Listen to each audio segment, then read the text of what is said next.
परत आपण पाहतोय ऑर्गेनिक केमिस्ट्रीचे definition. What is mean by organic chemistry. तर ऑर्गेनिक केमिस्ट्रीची डेफिनेशन आहे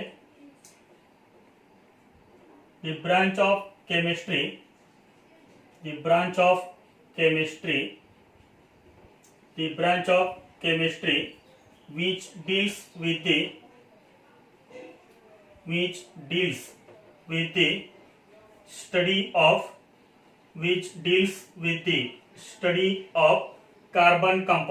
which deals with the study of carbon compounds. Organic chemistry म्हणजे काय? Organic chemistry is the branch of chemistry which deals with the study of carbon compound. म्हणजे केमिस्ट्रीची अशी branch की ज्या ब्रांच मध्ये कशाचा स्टडी केला जातो? तर स्टडी केला जातो कार्बन कंपाऊंडचा. अशा केमिस्ट्रीला आपण काय म्हणतोय? Organic chemistry. Organic chemistry is the branch of chemistry which deals with the study of carbon compound. केमिस्ट्रीच्या ज्या ब्रांच मध्ये कार्बन कंपाऊंडचा स्टडी केला जातो त्या केमिस्ट्रीला आपण म्हणतो ऑर्गेनिक केमिस्ट्री. त्यानंतर आता आपण पाहतोय ऑर्गेनिक कंपाऊंडची हिस्ट्री ऑफ ऑर्गेनिक कंपाऊंड्स. तर याच्यामध्ये आपण फर्स्ट बघूया हे ऑर्गेनिक कंपाऊंड्स म्हणजे काय असतात. What are organic compounds. तर पहा ऑर्गेनिक कंपाऊंडची डेफिनेशन काय आहे. पहा पूर्वी ऑर्गेनिक कंपाऊंडची डेफिनेशन काय सांगितली जात होती. Definition compounds which are obtained directly or indirectly from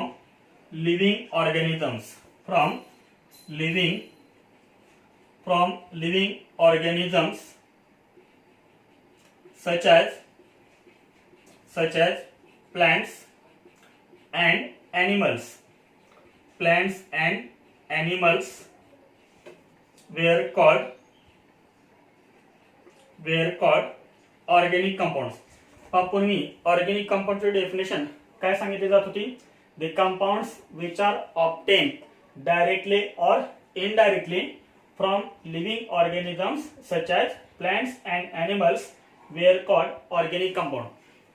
म्हणजे पूर्वी ऑर्गेनिक कंपाऊंडची डेफिनेशन अशी सांगितली जात होती की जे कंपाऊंड्स आपल्याला डायरेक्टली और इनडायरेक्टली लिव्हिंग ऑर्गॅनिझम पासून मिळतात म्हणजेच प्लांट्स पासून आणि एनिमल पासून मिळतात अशा कंपाऊंडला आपण काय म्हणत होतो. ऑर्गेनिक कंपाऊंड्स म्हणत होतो. आता ऑर्गेनिक कंपाऊंड्स कोणते आहेत. For example oils. तर ऑइल्स आपल्याला कशापासून मिळतं. प्लांट्स पासून. ऑइल्स त्यानंतर शुगर त्यानंतर प्रोटीन्स. तर हे सर्व काय आहेत ऑर्गेनिक कंपाऊंड्स आहेत. ऑइल्स शुगर प्रोटीन्स हे आपल्याला नॅचरली मिळतात लिव्हिंग ऑर्गॅनिझम पासून मिळतात म्हणून अशा कंपाऊंडला आपण काय म्हणतो ऑर्गेनिक कंपाऊंड असं म्हणतो. त्यानंतर याच्यामध्ये सेकंड टाइप आहे inorganic compounds. Second type is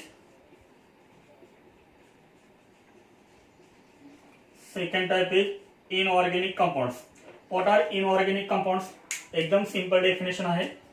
पहा definition compounds which are obtained from non-living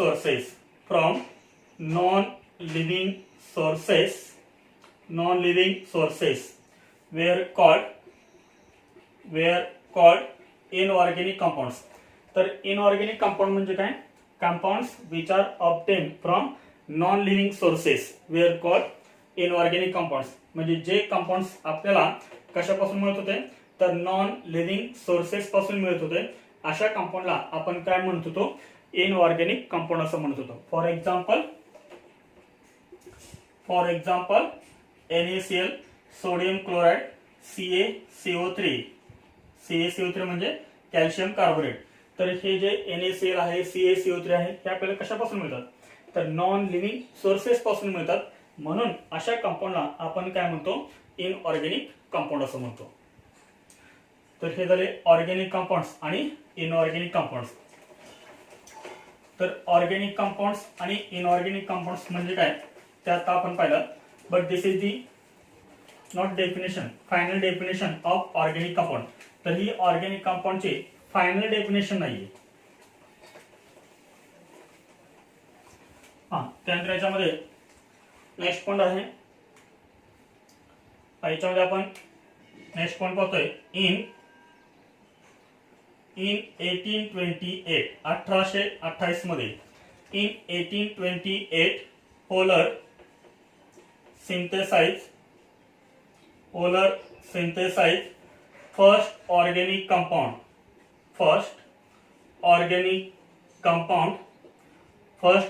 compound urea in laboratory by heating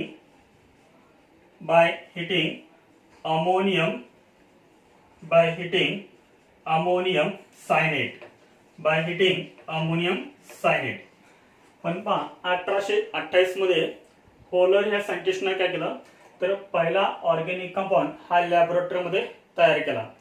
पूर्वी असं सांगितलं जात होतं 1828 च्या आधी की ऑर्गॅनिक कंपाऊंड हे आपल्याला लिव्हिंग ऑर्गॅनिझम पासून म्हणजे प्लांट्स पासून आणि ॲनिमल पासून मिळत होते. परंतु पोलर या सायंटिस्टने काय केलं पहिला ऑर्गॅनिक कंपाऊंड हा लॅबोरेटरीमध्ये तयार केला आणि तो कसा तयार केला हिटिंग अमोनियम सायनाइड. अमोनियम सायनाइडला हीट केल्यानंतर पहिला ऑर्गॅनिक कंपाऊंड आपल्याला मिळाला लॅबोरेटरीमध्ये आणि तो ऑर्गॅनिक कंपाऊंड कोणता आहे युरिया. आता याच्यामध्ये ammonium cyanide what is the formula of ammonium cyanide. तर अमोनियम सायनाइडचा फॉर्म्युला आहे NH4CnO. This is called ammonium cyanide. ह्या अमोनियम सायनाइडला त्यांनी लॅबोरेटरीमध्ये काय केलं हीट केलं. This is the symbol of heat. तर आपल्याला काय मिळाले ऑर्गॅनिक कंपाऊंड मिळाला. कोणता ऑर्गॅनिक कंपाऊंड युरिया. युरियाचं स्ट्रक्चर काय C+O. सेंटरला काय करायचा C+O आणि त्याच्या दोन्ही साईडला काय अटॅच करायचा NH2. This is urea. जो आपण शेतामध्ये फर्टिलायझर म्हणून यूज करतो तोच हा कंपाऊंड आहे युरिया. This is urea. तर अमोनियम सायनाइड हा कोणता कंपाऊंड होता तर हा कंपाऊंड होता इनऑर्गॅनिक कंपाऊंड आणि याच्यापासून जो कंपाऊंड तयार झाला तो कंपाऊंड कोणता आहे ऑर्गॅनिक कंपाऊंड. म्हणजे आपण पोलरनं हे दाखवून दिलं की आपण इनऑर्गॅनिक कंपाऊंड पासून काय तयार करू शकतो तर ऑर्गॅनिक कंपाऊंड आपण तयार करू शकतो. आणि हे पहिलं कुणी सांगितलं पोलर या सायंटिस्टनं. कोणता ऑर्गॅनिक कंपाऊंड तयार केला युरिया. तर हे आपल्याला एक्झाम मध्ये विचारू शकतात. त्यानंतर याच्यामध्ये नेक्स्ट पॉइंट आहे इन 1845 कोक सिंथेसाइज ऍसिटिक ऍसिड. तर 1845 मध्ये कोब या सायंटिस्टनं ऍसिटिक ऍसिड तयार केला. ऍसिटिक ऍसिड आहे CH3COOH. तर हा सेकंड ऑर्गॅनिक कंपाऊंड तयार झाला लॅबोरेटरीमध्ये. त्यानंतर नेक्स्ट आहे इन 1856 बर्थेलॉट सिंथेसाइज मिथेन. तर मिथेनचं स्ट्रक्चर तुम्हाला सर्वांना माहित असेल आय थिंक. तर मिथेनचा फॉर्म्युला आहे CH4. तर बर्थेलॉटने काय केलं 1856 मध्ये मिथेन हा ऑर्गॅनिक कंपाऊंड लॅबोरेटरीमध्ये तयार केला. तर हे होते ऑर्गॅनिक कंपाऊंड जे लॅबोरेटरीमध्ये तयार केले गेलेले होते. 1828 पूर्वी ऑर्गॅनिक कंपाऊंड फक्त आपल्याला प्लांट्स पासून आणि ॲनिमल पासून मिळत होते असं सांगितलं जात होतं. परंतु 1828 मध्ये पहिला ऑर्गॅनिक कंपाऊंड युरिया हे जो लॅबोरेटरीमध्ये तयार केला तो कोणी तयार केला पोलरनं. आणि नंतर इथून पुढे काय लागली नंतर सिक्वेन्सेस लागली की ऑर्गॅनिक कंपाऊंड लॅबोरेटरीमध्ये तयार करण्याचे. आणि आज आपण बघतो लाखो ऑर्गॅनिक कंपाऊंड्स आपण लॅबोरेटरीमध्ये तयार केलेले आहेत. तर हे झालं ऑर्गॅनिक कंपाऊंड हिस्ट्री. आता पहा याच्यामध्ये आपण हे सांगितले ऑर्गॅनिक कंपाऊंडची डेफिनेशन. पण आपण याच्या आधी जी डेफिनेशन पाहिली होती ती डेफिनेशन फायनल डेफिनेशन होती. आता आपण पाहतोय modern definition of organic compounds.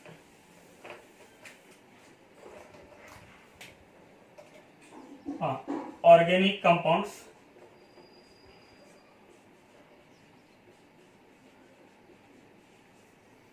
Organic compound.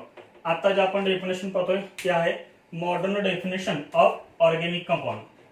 Definition compounds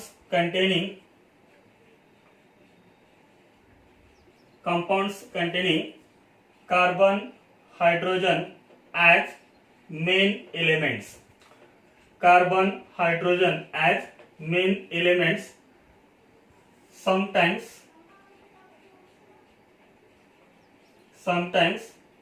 along with nitrogen, oxygen, sulfur, halogen, etc. are called organic compounds. तर ऑर्गेनिक कंपाऊंडचे मॉडर्न डेफिनेशन काय आहे? Compounds containing carbon hydrogen as main element. ज्या compound मध्ये carbon hydrogen हे main element असतात. Sometimes along with nitrogen, oxygen, sulphur, halogen. आणि याच्या सोबतच काही वेळेस काय येतात? नायट्रोजन, ऑक्सिजन, सल्फर, एक्स म्हणजे halogen, fluorine, chlorine, bromine, iodine. अशा कंपाऊंड आपण काय म्हणतो? ऑर्गेनिक कंपाऊंड म्हणतो. याच्यामध्ये आपल्याला एक नोट लिहायची आहे. ती नोट आहे CO2. First point is CO2, CO are not organic compounds.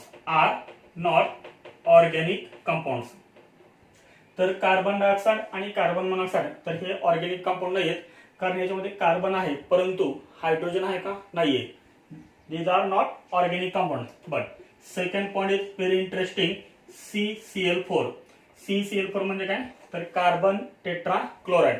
तर कार्बन टेट्रा क्लोराइड हा काय आहे? Organic compound. आता याच्यामध्ये पण हायड्रोजन आहे का? तर याच्यामध्ये पण हायड्रोजन नाहीये, तरी सुद्धा मग हा ऑर्गेनिक कंपाऊंड का आहे? तर CCl4 म्हणजे काय? तर कार्बन टेट्रा क्लोराइड.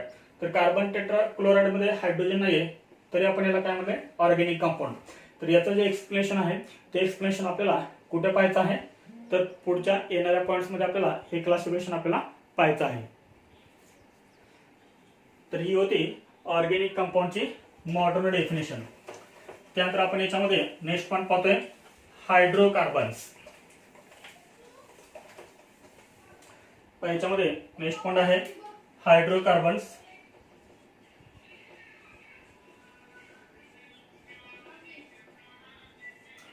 हायड्रोकार्बन्स. तर हायड्रोकार्बनचे डेफिनेशन आपल्याला काय सांगता येईल? हायड्रोकार्बनचे definition compounds containing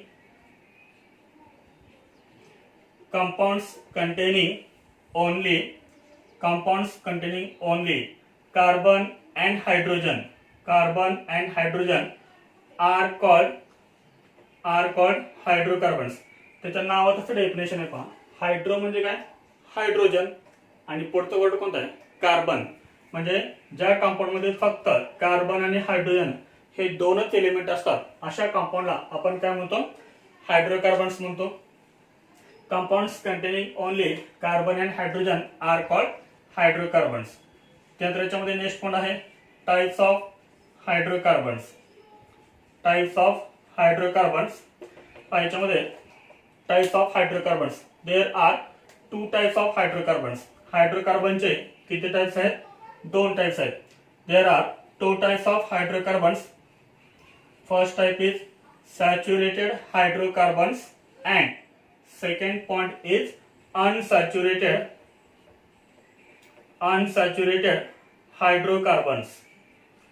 first type is saturated and second type is unsaturated. आता यांच्या डेफिनेशन्स काय? तर यांच्या डेफिनेशन आय थिंक तुम्हाला लिहिता येतील.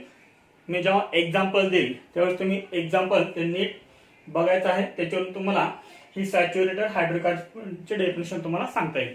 तर पहा एक्झाम्पल मी इथं फर्स्ट लिहितोय CH3CH3. नीट बघा हे एक्झाम्पल. आणि इथंही मी एक्झाम्पल लिहितोय CH2 डबल बॉन्ड CH2 आणि CH triple bond CH.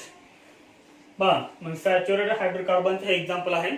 Unsaturated हायड्रोकार्बनचे हे एक्झाम्पल्स आहेत. याच्यावरून आपल्याला डेफिनेशन लिहिता येईल. मग काय डेफिनेशन सांगता येईल पहा. The hydrocarbons which contains only carbon single bonds are called saturated hydrocarbons.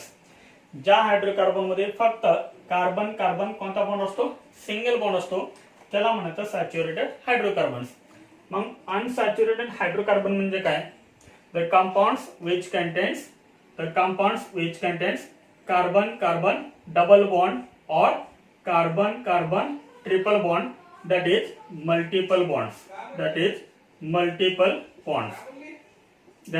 multiple bonds, are called as unsaturated hydrocarbons.